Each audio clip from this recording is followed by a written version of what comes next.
All right, good evening, everyone. It's wonderful to see all of you. You're old enough.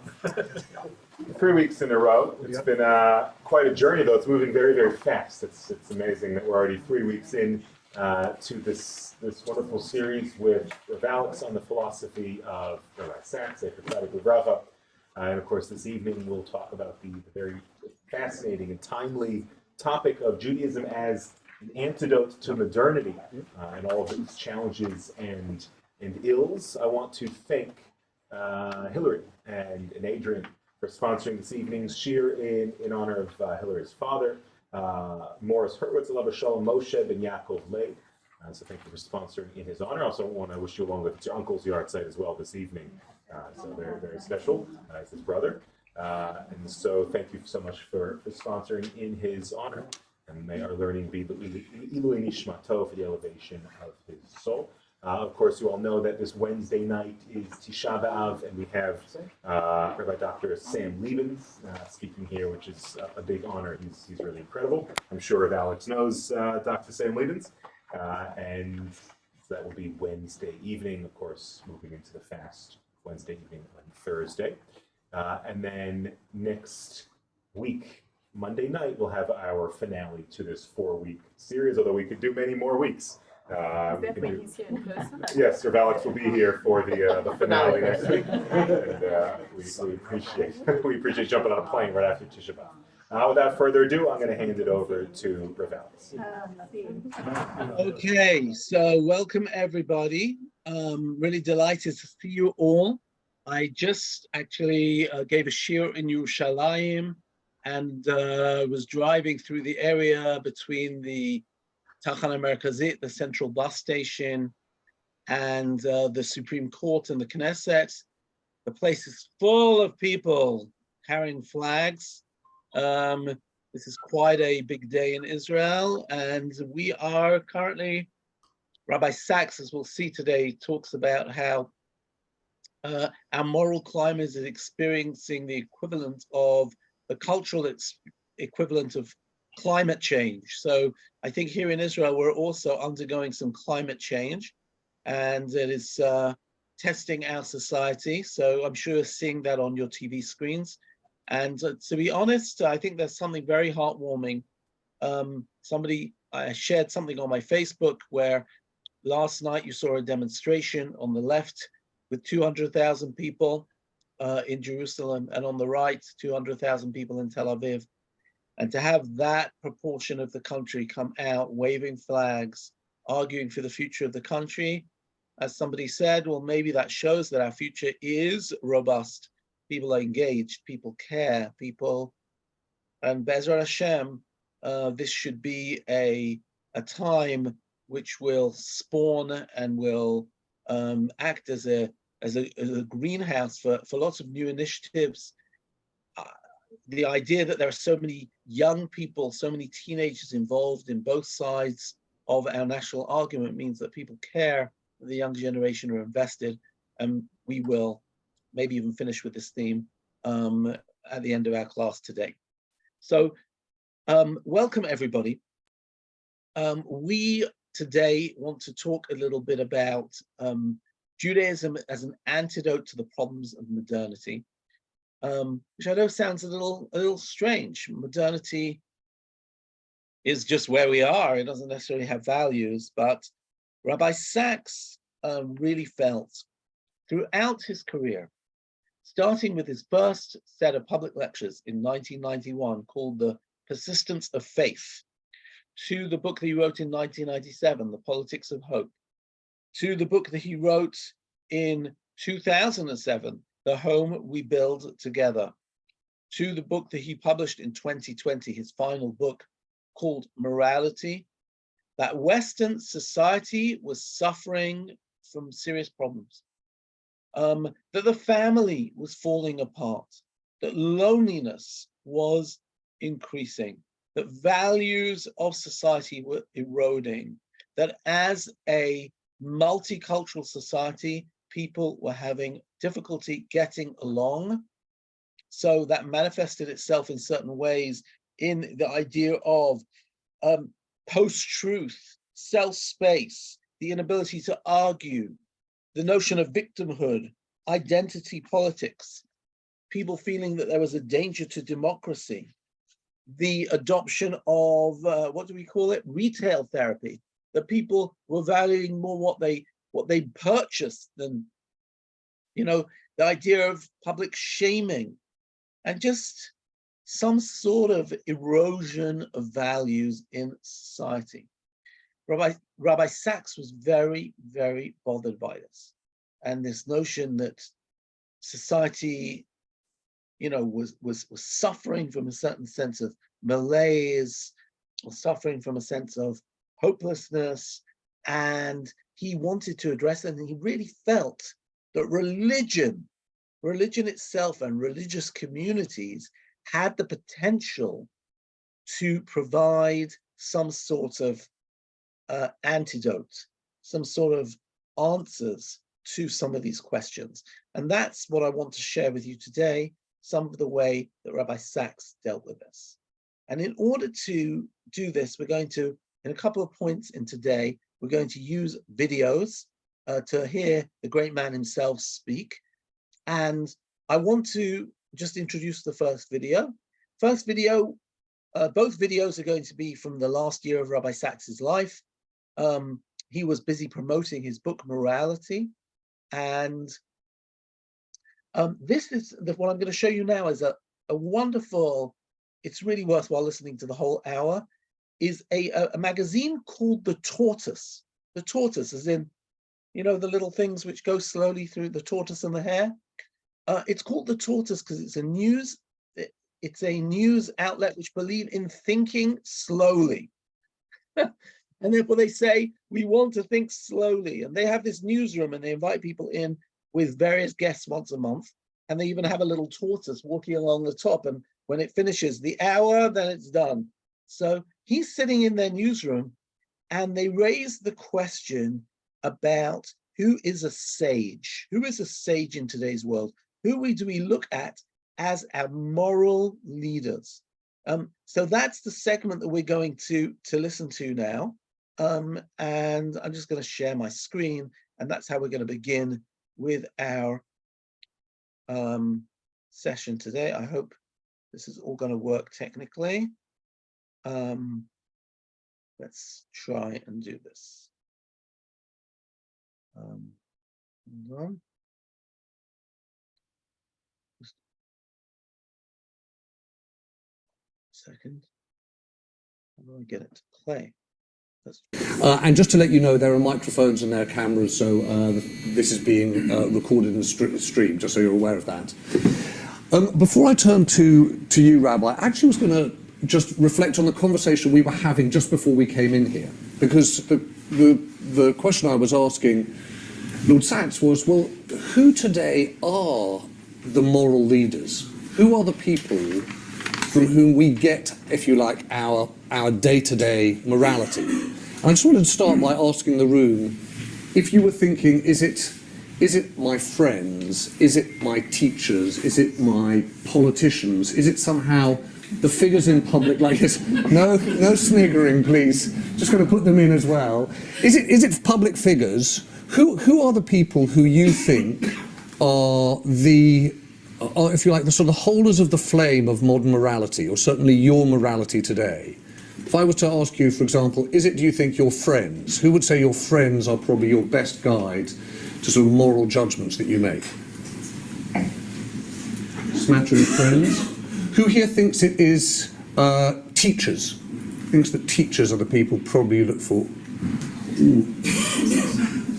One extremely well-taught, 1.5 well-taught people over here. Who thinks that it is actually public figures? I'm not saying necessarily politicians, but public figures with a public following. We were talking about whether it's David Attenborough or J.K. Rowling or the Prince of Wales. Who thinks public figures are the sort of moral holders of the flame? Who here thinks, just out of interest, it's politicians? Generous of me to ask. Who here thinks that it is religious leaders? Who thinks it still is religious leaders? I say I'm really struggling here because we're about at least 2/3 of the way through my list. Sorry? Parents and family? Parents and family. All right, well, why don't I go to you on this, Lord Sacks, given that we've got... This, I suppose, is at the heart of the book, this sense that we're very unclear where our morality comes from. And if you can, actually, I'd love you just to set out the sort of the core argument that we've outsourced morality to the market and the state. James, thank you. I think the show of hands is very interesting because until we mentioned parents and family, we were really searching. And I remember, for instance, maybe 20 years ago, going around and asking everyone I knew for a period of some weeks, who is a sage? And almost everyone I asked replied Isaiah Berlin. And then I said, okay, who's number two? And nobody could give me a number two. So it was clear that we had a problem with sagacity. And I suspect that's why you created Tortoise, because we're all running so fast. We're not stopping to see the view, or as Matthew Arnold said, to see it steadily and see it whole. So we are short of sages, and that's what makes someone like James and Matt Dankona to found something like this. I think we're short of moral role models, with the exception of parents, where in that case, in my case, exactly the same. My late parents were my moral role models, very much so. Why are we short of this? My argument in the book is because we thought we could outsource morality. We thought we could outsource lots of stuff. We thought we could outsource production to China, to Southeast Asia, and we could. Trouble is, we didn't think what impact it would have on people here. We thought we could outsource memory to Wikipedia. I mean, why need to remember anything when you can look it up in a microsecond on your phone? The only trouble is there's a difference between history and memory. History is an answer to what happened. Memory is an answer to who am I? And those are very different things.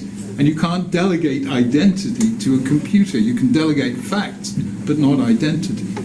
So, likewise, people felt you could outsource morality to two institutions, the market and the state. Because morality is a matter of two things, the choices we make and the consequences of those choices. The choices we make are represented by the market, and that fitted a certain view of morality, which is whatever works for you, so long as it's legal and you can afford it. So the market became our metaphor for moral choices, and our responsibility for the consequences of bad choices we delegated away, we outsourced to the state. What happens when marriages fail? What happens when education fails and so on? We delegated to the state. And we said you could run a free society on the basis of economics and politics alone. The trouble is you can't. You can't for one simple reason. Politics and economics are arenas of competition. One is a competition for wealth, the other is a competition for power. You need something else in a society other than competition.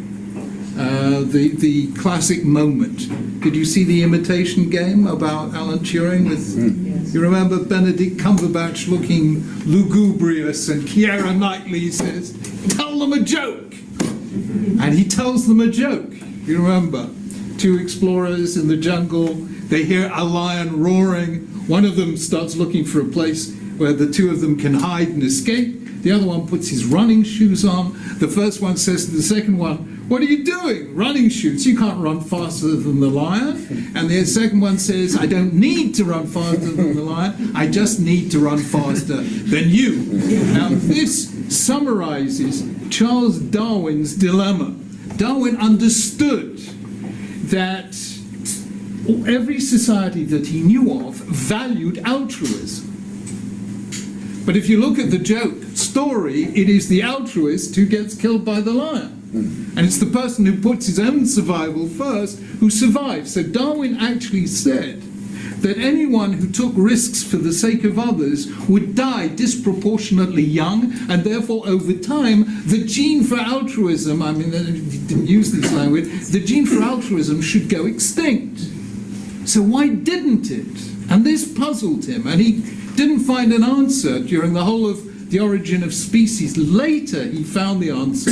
I wrote it in The Descent of Man. He said, any group whose members are willing to take risks and be altruistic for the sake of the group will be stronger than any group, all of whose members are only interested in their self-interest. And that has been shown to be true since the late 1970s in a whole series of disciplines: evolutionary psychology, sociobiology, evolutionary neuroscience, and game theory. So it all comes down to this conclusion that for any group to survive, you need competition and cooperation. You need both. And you need the institutions that teach you to practice cooperation. And those institutions are families, communities, congregations, voluntary associations, charities, and they are places where we care for all of us together. So the difference between that and morality, the state and market and morality, is the difference between competition and cooperation, between self-interest and the common good, between I and we. The argument of the book is we have got to bring back morality and the institutions that sustain it, because we have got to bring back the we. 1 minute. Okay, did you get all that? Okay, all right.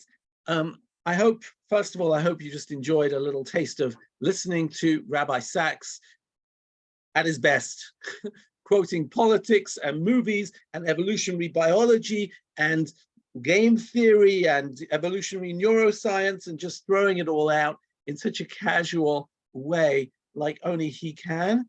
But that is essentially what Rabbi Sacks was saying. And if you look at our source sheet, which I will share right now, let's see how he put it. Okay. You have, by the way, on your source sheet, you have the link to the to this. Let's just make this a bit bigger. Here we go. Starting in the 1960s, first came the liberal revolution. In other words, we began with societies who had laws based on, let's call it, a Christian ethic. That was true. You're in Australia. I came from England. Puritan roots of America.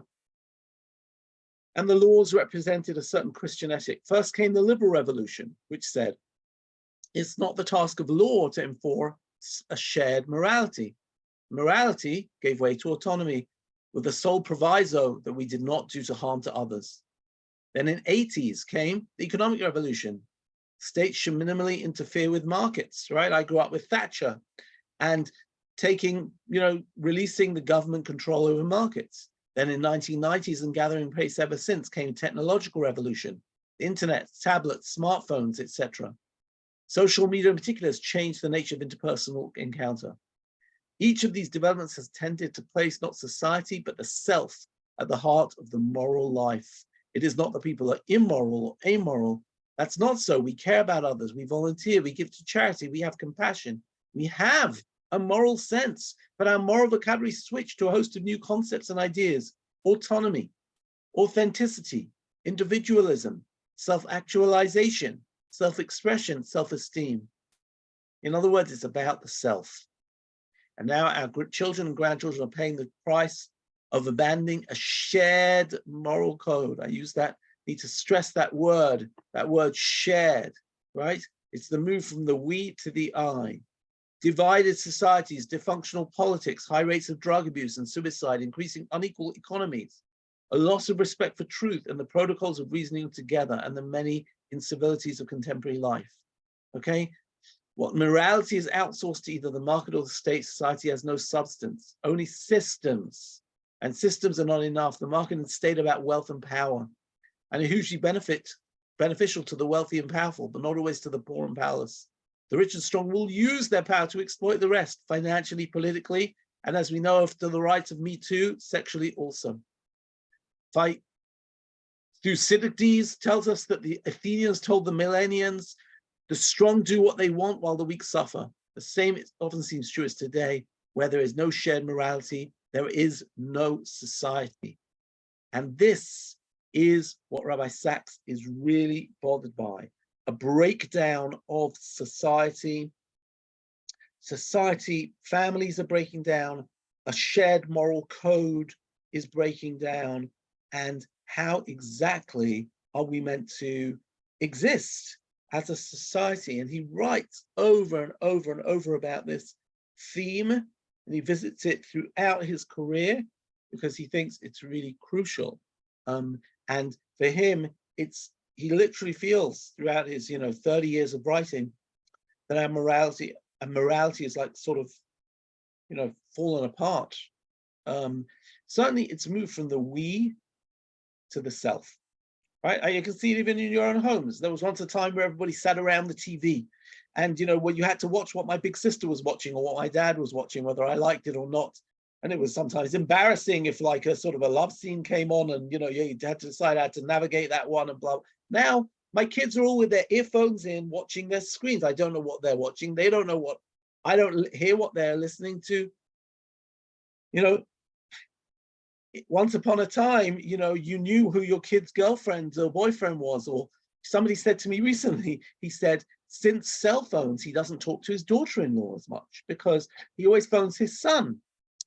But how often does he call his daughter-in-law? It used to be that his daughter-in-law picked up the phone, the house phone. He'd chat with her for 5 minutes and they say, can I speak to Adam? But now he just phones Adam. So does he always, how often does he speak to? We've become individualized. Ethics have become individualized. So now I have less contact with people differently than me. And if they're politically different to me, I want safe space because they're threatening to me. I don't know how to navigate it. I feel like I need trigger warnings. I don't know how to cope with difference. People feel alone because they don't have those collective spaces. Because why should I go and listen in a shul to a shir when I can watch it on the internet, right? And I can listen to exactly the shir and stop it when I want to go to the toilet or put on the coffee in the middle. Why do I want to listen? That's why what you're doing here in Blake Street is so amazing, coming to a shir together and being together. And I imagine sometimes it's testing. That's what Rabbi Sacks is talking about. We've moved from the collective to the self, and that's had an implication on the fiber of our societies and our moral lives. So what's to do? So this is where Rabbi Sacks really gets to critique society, but he doesn't only critique it. I don't want to deal with critiques. I want to deal with how we can deal with it. So let's deal with a few ideas that Rabbi Sacks deals with in his book Morality and in other books. Let's see what we can do. First topic. I've written 5 topics here to help us to know where to go. Number 1, the idea of self-help. Rabbi Sacks says that he is a long aficionado of self-help books and he's read them all. He says, I've checked who moved my cheese and all of those things, he says. However, he says, you will never be helped by self-help. We all need other help. He tells a crazy story. Oh, I'll stop sharing. Sorry, I shared too early.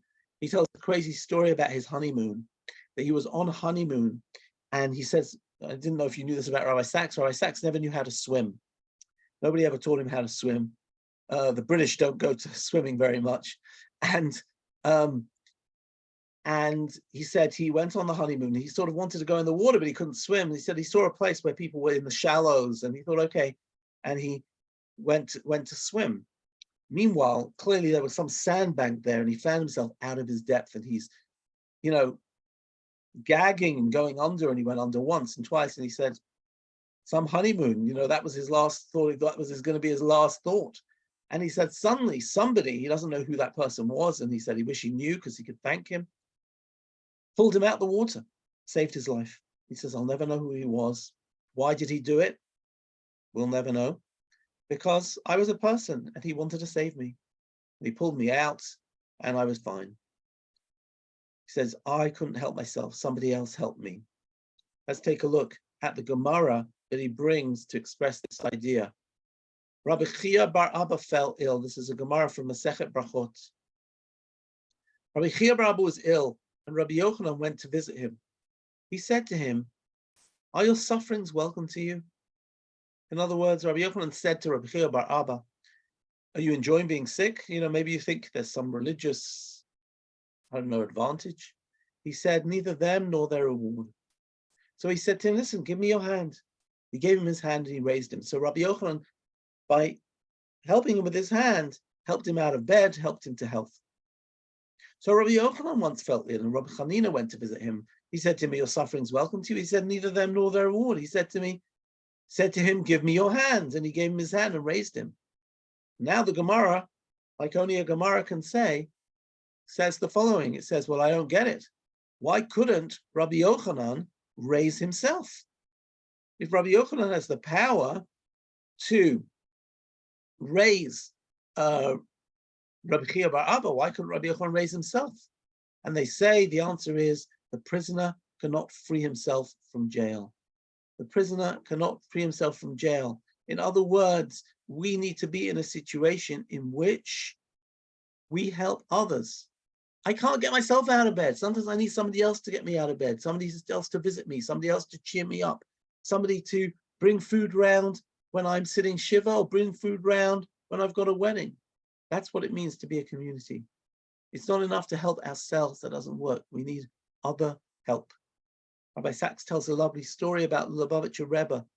The Lubavitcher Rebbe got a letter from a woman who said to him, I feel lonely, I feel miserable, I work so hard, but I never feel satisfaction. I'm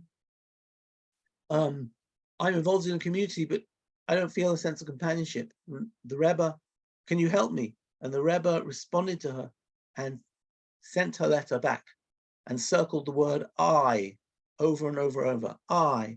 And he said, listen, if you're less focused on yourself, go find a project to help other people. There you will find companionship. Okay? So that is one of the messages that Rabbi Sacks gives, that what we need to do is form communities. Rabbi Sacks was really into this idea that the key to helping society is families, associations, communities, and all of that. And that's where we learn not the lesson, that's where we learn the human art of being together with other people who are different to us. I'm going to miss out number 2 because that's a video. We just watched a video. In a second, I'll do that one. But just let's just look at a couple of other of Rabbi Sacks's lessons for us. I'll skip 2. I'm going on to 3. Safe space and the importance of machloket. Rabbi Sacks brings this lovely story that there were 2 people, Rabbi Shimon ben Lakish and Rabbi Yochanan. Reish Lakish and Rabbi Yochanan, the most powerful chavruta ever in the story of the Amoraim of Eretz Israel. And Rabbi Shimon ben Lakish died. Rabbi Yochanan was sorely pained over losing him. The rabbi said, who will go and calm Rabbi Yochanan's mind? And they said, let Rabbi Elazar ben Padat go, because he's very sharp. So Rabbi Elazar ben Padat went and studied with Rabbi Yochanan. For every issue Rabbi Yochanan would say, Rabbi Elazar ben Padat would say to him, there's a brighter that supports your opinion. Rabbi Yochanan said, you're not comparable to Reish Lakish. I'd say something, he'd raise 24 difficulties or disproofs, and I'd answer him with 24 answers, and the halakha would be broadened. And yet you say to me, a brighter supports your opinion. Don't I know what I say is good? Rabbi Yochanan went around renting his clothing and weeping and saying, where are you, son of Lakish? Where are you, son of Lakish? Until his mind was taken from him, he went insane. And the rabbis prayed and Rabbi Yochanan died. In other words, we don't need safe spaces We need environments which challenge us. Rabbi Sacks used to love giving the example of Israel and Bamba, right? That America has a problem with peanut allergies, so do many other countries, but Israel generally does not. And one of the reasons found certain professors, I actually have a son who does have a peanut allergy, and he studied with this professor called Professor Katz, who made the groundbreaking understanding that Israelis are exposed to peanuts very early because of the snack Bamba. And they always used to tell you not to give kids peanuts before they were 2, but Israelis have peanuts from a very young age through Bamba. And because you're exposed to the antigen, suddenly you become resilient to it. We need to rub shoulders with people we disagree with. We can't have safe spaces. Rabbi Yochanan didn't want somebody who agreed with him. He wanted somebody who disagreed with him.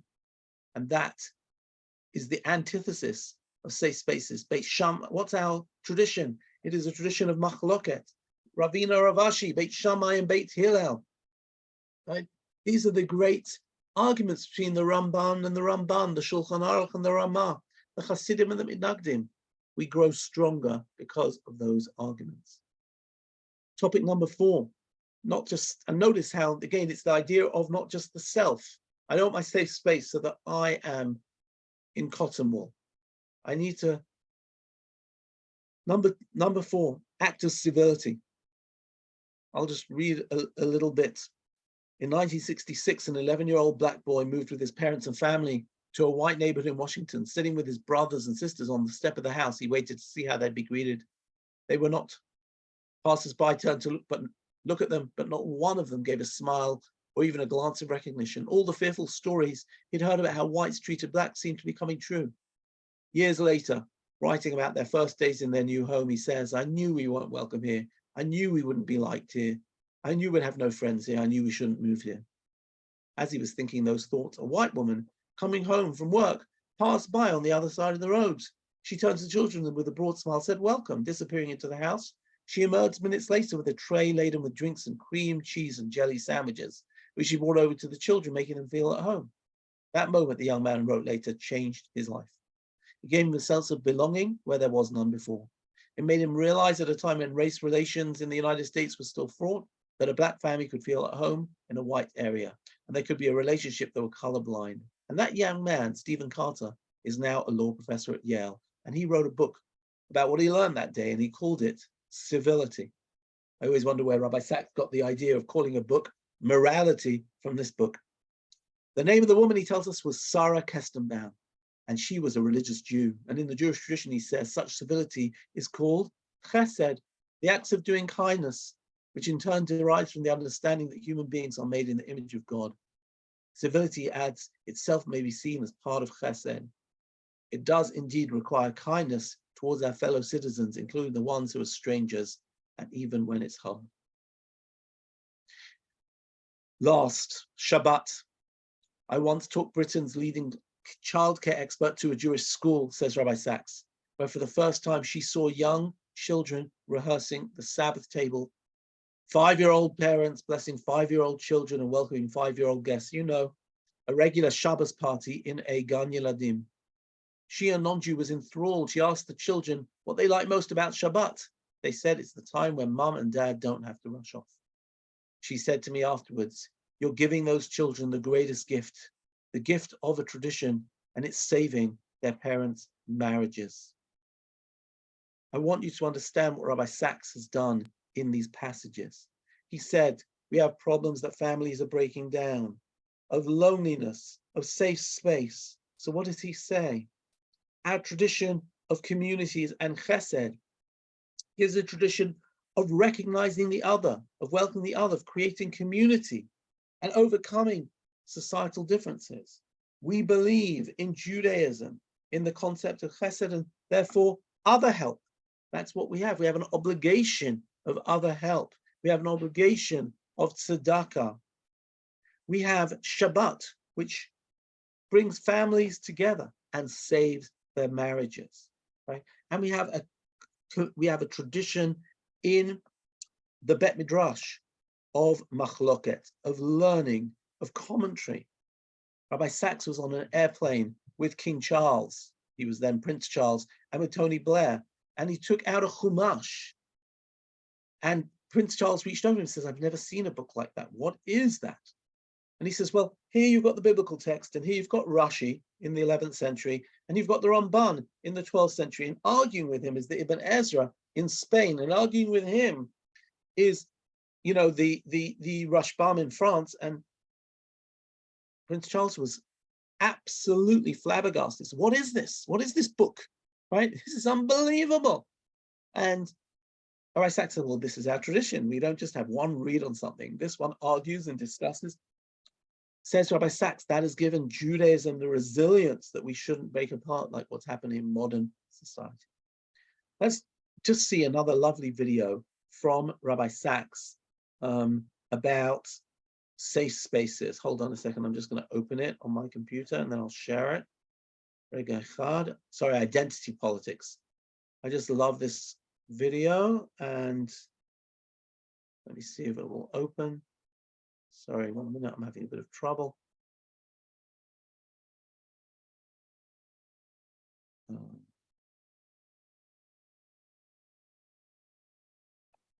hold on. Not working.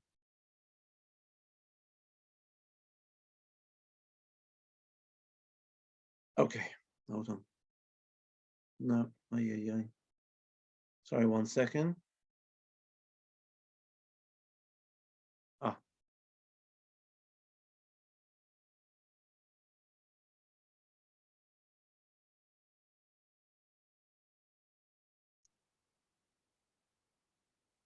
Sorry, 1 second. I'm having a bit of trouble here.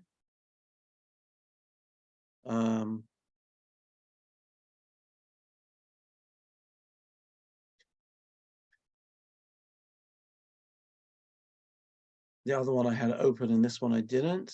Hold on.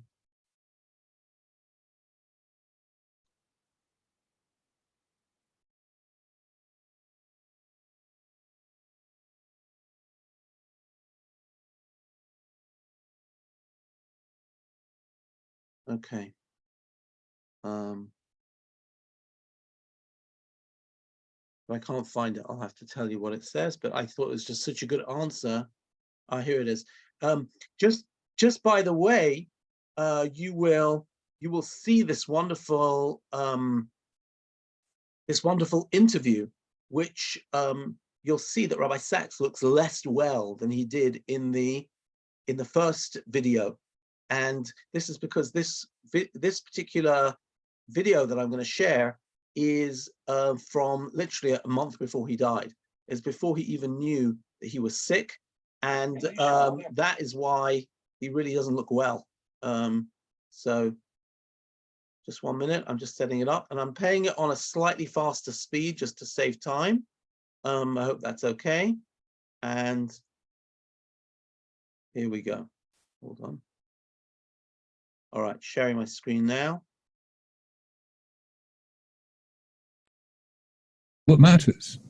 And of course, Matthew rightly says, for none of us is that true. We've got multiple identities. I'm sorry, I'm Jewish, I'm English, I'm British, I'm European, I'm Western, and I have many other things as well.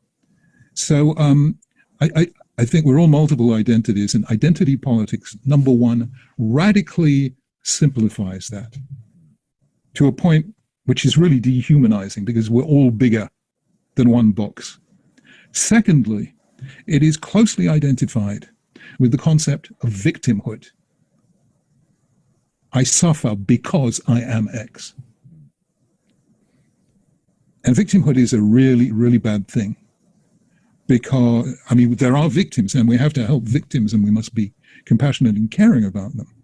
But for me to define myself as a victim is really quite dangerous, because if I define myself as a victim, I am saying that someone else other than me is responsible for my fate. In other words, I am handing over sovereignty over my life to somebody else. Well, I'm sorry, I'm not going to hand over my sovereignty to anyone else. And therefore, and I learned this from Holocaust survivors. All those years that I was chief rabbi, I became very, very close to our British Holocaust survivors. And the extraordinary thing is they were all victims, but none of them define themselves as victims. They said, no, we're going to take responsibility for our life. And I found that moral courage of a high order, and I could never, ever go down that road of victimhood again. Victimhood, in other words, is a no-through road. It's a blind alley. Once you've put yourself there, there's really no way out.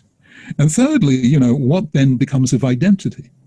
And the short answer is, I will invoke the identity I choose when I think it adds something to the conversation. So, for instance, I'm a rabbi, I'm a religious leader, but you will know from the book that was, as it were, my second career. My first career was as a professional philosopher. So,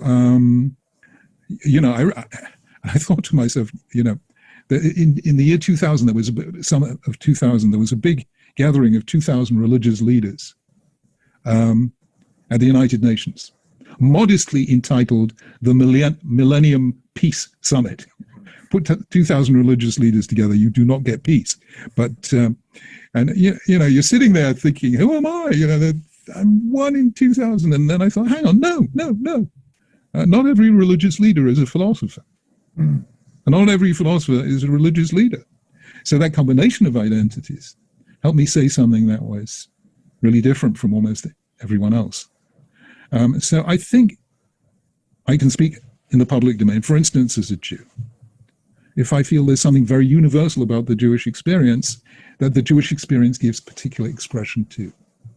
And then I can drop that into the conversation, and people will say to me, thank you for sharing that with us. And I think that applies to any kind of identity. There will be times when one or other of our identities allows us to contribute something to the conversation that nobody else can. And that is how you do identity without identity politics. That's good. That's very good advice.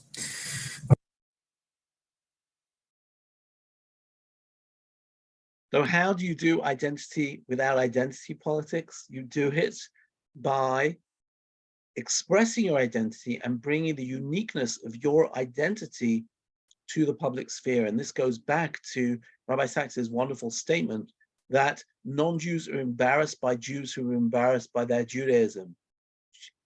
Non-Jews are proud of Jews who are proud of their Judaism, because then we bring our uniqueness to the public conversation.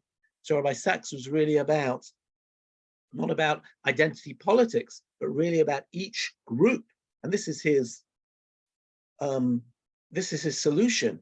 You don't need to erase who you are. You need to add your voice to a mosaic of cultures. And that way, right, you don't push down the other person, you contribute what only you can to the public sphere. Which takes me to the last segment of my talk today.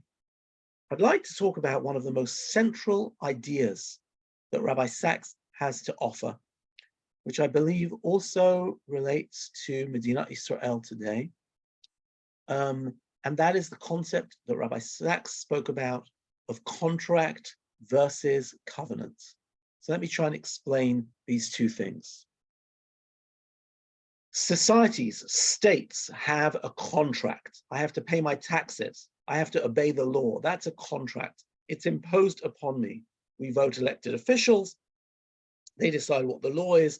And then I am in a contracted relationship. And I might like it or I might not like it, but that's the way that societies work. That's the way the markets work. That's the way states work. Rabbi Sacks wanted to claim that there is something more fundamental than that. We've already seen it in last class, and that is the concept of a covenant. At Har Sinai, for example, the Jewish people enacted a covenant. What is a covenant? A covenant is a freely willed agreement that we agree to work together. And we create a story about who we are and what we are all about. And we have certain rules and protocols, but we're all committed to this. Maybe let me give a couple of examples from the sheet that you have in front of you. Here we go. I'm looking here at source number, let's even start with The family on page 3. Consider a family, a father, mother, and children. They live, eat, and relax together, though each wants times and spaces where they can be alone. So you understand where he's going with this. We all do things in society together, but we all have our own wants and desires. There are certain rules which bind them together, without which they would find it difficult to get along. Let us suppose that they include such things as this, that at least on some nights of the week they eat together, that not everyone talks at once, that there's a roughly equitable sharing of responsibilities for cutting the grass, doing the dishes, feeding the cat, making the beds. And when mum or dad say it's time to go to bed, there are rituals of protest followed by reluctant obedience. Sometimes the rules break down, as they do in every family. There are arguments, scenes, minor rebellions. These are followed by routines of reconciliation. Someone says sorry, he or she is forgiven, order is restored, and love reaffirmed. In this sequence of everyday transactions, we witness in miniature the making and sustaining of the moral life. The family is made up of individuals, but it exists because each is willing to place limits on the pursuit of his or her desires.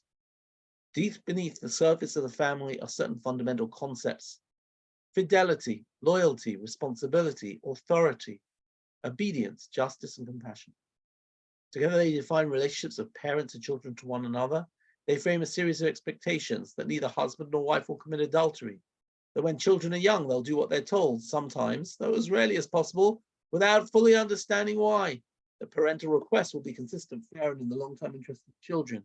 The members of the family will not walk out on one another or ignore a cry for help. Except in extreme situations, these things do not need to be spelled out, because the family is a social institution.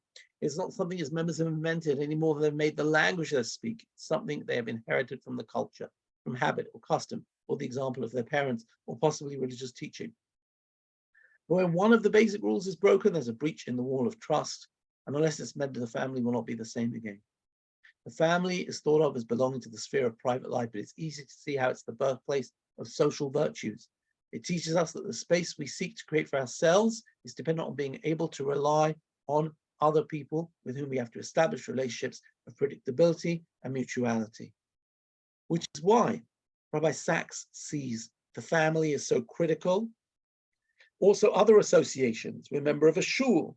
We pay our dues. Sometimes I decide to be a chazan, even though I don't love being a chazan, because somebody else has been the chazan 3 times. I go visit somebody sitting shiva because even though I don't know him so well, right, we all offer support to one another, and so forth and so forth. That's the notion of society, but no one is coercing me. Rabbi Sacks really felt that the strength of Judaism was that we were a covenant before we were a contract. For example, even before the Jewish people had a state, before the kings, before King Saul and King David, we already had a society, because our society was determined by the Torah and by the covenant we had all made at Sinai. So we had agreed to live a certain lifestyle and to be a certain people. Later, we got a state. He says, and therefore, for example, most civilizations, when their state disbands, when they're invaded and they dissolve, they don't carry on existing. But the Jews did, even in exile. Why? Because we were a covenant before we were a contract. We were a people before we were a country. And by the way, here I come back to our modern state of Israel and what's going on in Israel this week. Rabbi Sacks, when he was asked about Medina Israel, he actually didn't like it that Judaism should be part of, he didn't like religious laws. He said, you know why? Because Judaism has to be voluntary. Judaism has to be, I'll keep it because God told me, but the state can't make me do it. And more than that, he said that Israel doesn't yet have a narrative. Israel doesn't yet have a story. You know, Israel had the story of from the Shoah till Gvura. Is that the story? Is the story Start Up Israel? Is the story of the kibbutz? What's the story? What's our collective story? We haven't decided yet. Right? Is it the renovation of the language Hebrew? He says, until we can carve out our story, we don't really have a covenant we can all agree on. Interesting, last night at the left-wing demonstration, Ruby Rivlin, the previous president, got up and he said, I don't really care what happens in Knesset. You know what our story is? Our story, and he read out the Declaration of Independence, or key paragraphs from it. For Ruby Rivlin, the story of Israel, the covenants that we all signed on to, even without the Knesset, is the Declaration of Independence. But I wonder, do Israeli Arabs subscribe to that? Do the Haredim subscribe to that? Would they agree with all of that? Rabbi Sacks says, in society, we need to come up with a story. When Rabbi Sacks was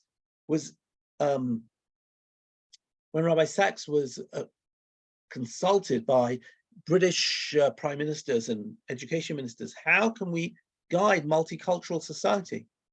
He said, you know what, we've got a great thing. It's called the Seder. Every year, as a civilization, us Jews, we tell our story. It's always the same story. Now, we actually question the story. We have different takes on the story. Sometimes we tell it in symbols, Pesach, Matzah, Maror. Sometimes we tell it in words. Sometimes we tell it in song. It's a big celebration. We celebrate. We have the Rashan, the Tam, and the She'eno Yidei Lishol, the wise child, the evil child. The big thing we do is we question the story. We don't just take it as gospel, but we're still focused around a story. Rabbi Sacks said to Israel, what's your story? Write your story. You're 75 years old. He said it when we were 60 years old. He said, what's your story? I think that's exactly what's going on in the streets of Israel today. I think Israelis are asking themselves, what's our story? Are we essentially a democracy? Or what are we? And different people have different ideas of the story. We can't agree. And one of the problems is that, what did Rabbi Sacks say? Politics is an area of conflict. So politics is not able to resolve the story. Only civil society can resolve the story. We need a compromise. Compromise means us doing something together. If a family say, I want to play my music loud, and the other one says, I want quiet, right? You can go to court, but you won't be a family anymore, right? Then you're going to have to come up with a compromise. You're going. So for Rabbi Sacks, the family, the community was where morality sits. It was where we develop those habits of living with one another. It was where we're going to develop the ability to carve out who we are and what we are. And therefore, Rabbi Sacks felt that this was the key to restoring the we instead of the I in society. He felt it was the key to Medina Israel, not to bring Judaism by power or by legislation, but rather by influence, by people realizing the power of Judaism in order to give us a sense of meaning within our society. The idea of covenant and not the idea of contract. That was where Rabbi Sacks really wanted to build this in. So this probably is the most central idea. And by the way, this is the center of all of his books. He said all of our societies need to develop their sense of the common good, and the common good will come not by forcing anyone. And it's true that maybe society has allowed everybody to be an individual in terms of their own rights and their own choices, but we need to understand that we have not just rights, but obligations. We have obligations, we have to be serving, we have to be dedicated to other help, to the common good, and in that way, we can build our societies and make them resilient. And this he got from so many areas within his Jewish understanding. So I think that's it. I don't know if anybody's got any questions. What people... Rabbi Alex, can you hear me all right? I can. I was wondering if maybe I could be so bold as to digress for a moment and kind of touch upon something you've discussed a little bit throughout this evening. And I'm wondering, because it sounds like there's somewhat of a hopeful tone in your voice in discussing what's going on in Israel. And I would love to maybe get a bit more insight, because you're on the ground. I'm just reading the news and my heart breaks. It's the news is obviously that's what they do, and we know how the news works. But I'm wondering if you could possibly give us a bit more insight as to what people, and I know you're only one person, but to give a sense of what people are feeling on the street there, and what's the general sense of what's happening. Because again, I sense a bit of optimism, but I'd love to hear more. Yeah, I have to say that I have been lurching from very, very sense of fear to optimism. Maybe you got me on an optimistic morning. On Saturday, I mean, I said to somebody on Saturday night, so you know what happened. Bibi spoke on Thursday night, and everybody was waiting for him to say something which would be healing. And then he got up and he basically ranted against people who were threatening not to serve in the army, and said this is what's really going to drive society apart. And this turned up the heat even further and just exacerbated the situation. And now they're actually sitting, as we speak, in Knesset, voting on this Ilat HaSvirut, this reasonability clause, which, to be honest, certainly isn't the beginning of a dictatorship. By the way, you know, I in my own politics, I personally would describe myself as center-left. If I'm not particularly excited about this particular Knesset, so just so you understand where I'm coming from. I'm Israeli, so I don't mind telling you my politics. In England, you wouldn't be allowed to say that. But therefore there have been moments, and there are moments where I see these demonstrations, and I worry that we're back in this scenario of 1995, and pitting one side of the country against the other, and the right wing demonizing the left, and the left wing demonizing the right. And you know, I said to somebody, when's this gonna stop? When somebody's gonna come to their senses? When somebody's killed? Chas v'shalom. And to be honest, it's possible.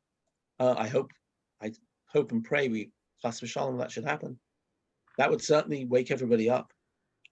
Having said that, what they're voting today is they've been trying, the president and others have been trying to get some sort of like compromise. Until 5 minutes before I came on air now, that hadn't happened. And it's likely this is going to be voted in this afternoon. Just to say, this isn't the end of justice in Israel. The courts can still strike down any legislation or any act of the government for going against the principles of equality in Israel, for it not being done according to due process. This doesn't mean that the government can do anything. All it means is that there's a small clause, not the justiciability clause, not the due process clause, but something called the reasonability clause, which this particular government feel has been abused. They might be right, and they're taking it out of the law books as far as government appointments and government decisions are made. The question, I think, is really, I think things, if this does pass today, you're going to see a huge wave of demonstrations over the next few days and things heating up. The question, I think, will really happen, a question will be, what will happen over the next few months? Bibi is in a difficult place. Bibi is not stupid. He understands that it's in his interest to calm things down and to establish brinkmanship and to maybe even shelve this legislation to allow peace and to internal peace and to allow people to get along, and it'll be much better for his government. On the other hand, Bibi has certain people in his government, be it Ben-Gvir and Otzma Yehudit, be it Smotrich from religious Zionism, be it Levin, who is the justice minister from his own party, who are gunning for these changes and say, this is what we promised the electorship. And now Bibi is torn between keeping his coalition together or keeping the nation together. Now you would say that if you had a choice to keep the nation together or your coalition together, you'd go with the nation, right? Bibi has consistent. Somebody said that Bibi wakes up in the morning and before he asks what the nation needs, Bibi always asks, is my coalition safe? Because Bibi understands politics very well. And that's how he's managed to stay in power for 16 years. And that's exactly what Bennett didn't do. Bennett fell because his own party betrayed him. So Bibi understands that number one rule of politics is look after your coalition. So Bibi's really you could say that he's made his bed and now he's got to lie in it. But, you know, that's where things are. The question will be whether there's no Knesset they've got the summer break till after the Chagim for the next 3 or 4 months. And during this time, the question is, without Knesset votes and without anything, whether some sort of compromise can be carved out over the next 3-4 months.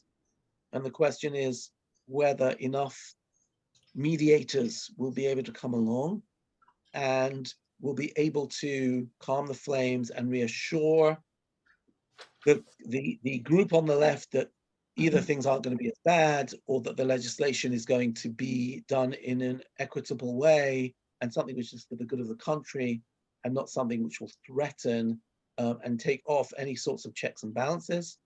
That's what hangs in the balance. In the meantime, there's a lot of anger. There's an open question here in Israel about whether it's just the extremes who are very, gung-ho, and the middle are a bit, let's just make peace. It's not as extreme. Many people have said that. Other people really feel the country is divided 50-50. It's difficult for me to tell where we are. Is it two small splinters at the extreme and the majority sort of in a central place? That's what Micha Goodman claims. Or is it more the country divided down the middle and a far more dichotomous feel? I see different posts, some in this direction, some in that direction, but it is a very fraught and fragile moment here. You can look at it as a blessing. You can say, wow, we're sorting out our issues. We're a young democracy. We're figuring things out. We never wrote a constitution. And now's the moment that we're sorting things out in a typical Israeli way. We're sort of like finessing it while we're still in process. Or some people want to claim, things are going to shatter. Personally, I don't think things are going to shatter. I think we've had our difficult moments, the Oslo Accords, the disengagement from Gaza, big political arguments. I hope and pray. As I said, I'm a centrist by nature. I really do feel that we have much more in common than divides us. But maybe I'm just being an optimist. I am an optimist. Thank you, Alex. We hope you're right. And obviously, I'll just bring this back to Rabbi Sacks. Rabbi Sacks was really into this idea that we have to create a single story, and we have to all sort of be able to sort of like feel enfranchised by that story. And I have been asking myself recently, is that possible in Israel today? Is that possible to really create a single story that everybody will be able to feel that they can see themselves in, right? Can the Sephardim and the Ashkenazim, can the Haredim and the Arabs, can the, more democratic or universalists and the more particularists, can we all find, and that's really the big challenge, right? That's really the big challenge. This has been a difficult moment because people are saying, well, if you're going to vote that the Haredim shouldn't go into the army, carte blanche, then why should I volunteer anymore? And we always were part of this sort of like tenuous covenant, and now people are testing the covenant. So it is, I don't want to minimize what's happening here. It is a big moment for Israel. I just hope we're going to come out of the other side stronger. I do think it has, for sure, revitalized the left. And there's not meant to be another election for at least another 3 years. Who knows in Israel? But I think in 3 years you're going to find the secular public coming out in strength in a way they never came out for the last elections, because I think this has really woken people up. Thank you, Rabbi Alex. And obviously the fact that all is coming to a head during the 9 days is obviously very, very powerful and wild. But why is it always in the 9 days? Why is it always then? Yeah, it's pretty mad. It's a sign of sorts, maybe. Who knows? We thank you for your time, and we look forward to seeing you back here next Monday night. Yeah, next. I hope you'll recognize me because I'm taking off this beard by then. Next week, we're going to try and talk about some spiritual ideas of spirituality through the Siddur and through others that Rabbi Sacks discusses. We're going to move away from the politics and try and move a little bit deeper inwards and talk about some of them. Okay. Thank you very much. And thank you all.